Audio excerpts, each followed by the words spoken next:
और गैर एलानिया load shedding के खिलाफ शहरियों की दरख्वास्त पर समाअत हुई कि इलेक्ट्रिक ने पटेल पाड़ा में गैर एलानिया लोड शेडिंग खत्म करने के लिए मोहलत तलब कर ली है। लोड शेडिंग और गैर एलानिया लोड शेडिंग का सिलसिला बहुत सीरियस है। आज सिंध हाई कोर्ट में इस सिलसिले में एक दरखास्त हुई।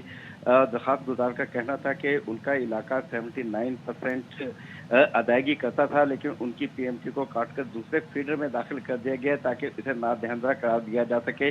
उसके बाद से उनकी जिंदगी अजीरन हो गई है, जबकि डिप्टी अटॉर्नी जनरल की जानिब से भी उनके मौक़िफ़ की तायद की गई और कुरान की एक आयत पढ़कर बताया गया कि किसी एक के जुर्म की सज़ा किसी दूसरे को नहीं दी जा सकती। इसलिए ये कि इलेक्ट्रिक की ये सज़ा कैसे दे सकती है, जो शहरी रकम बिल अदा कर रहे हैं उनको ये सज़ा कैसे दी जा सकती है। लेकिन के इलेक्ट्रिक के वकील का कहना था कि मुतअद्दिद अदालतें इसको जायज़ करार दे चुकी हैं लोड शेडिंग को, और इसके साथ साथ उनका ये कहना था कि ये हुकूमत की पॉलिसी है कि जो नादहिंदगान है उनके खिलाफ ये कार्रवाई की जाए। अदालत ने उनसे ये भी पूछा कि ये डिस्ट्रीब्यूशन पॉलिसी के इलेक्ट्रिक की है या हुकूमत की, तो सरकार के इलेक्ट्रिक के वकील का कहना था ये हुकूमत की पॉलिसी है। लेकिन इस दरख्वास्त गुजार के इलाके के बारे में उन्होंने कहा कि हम 15 दिन में टेक्निकल रिपोर्ट लेकर बताएंगे कि ये गैर एलानिया लोड शेडिंग के खात्मे के लिए के इलेक्ट्रिक क्या कर सकती है।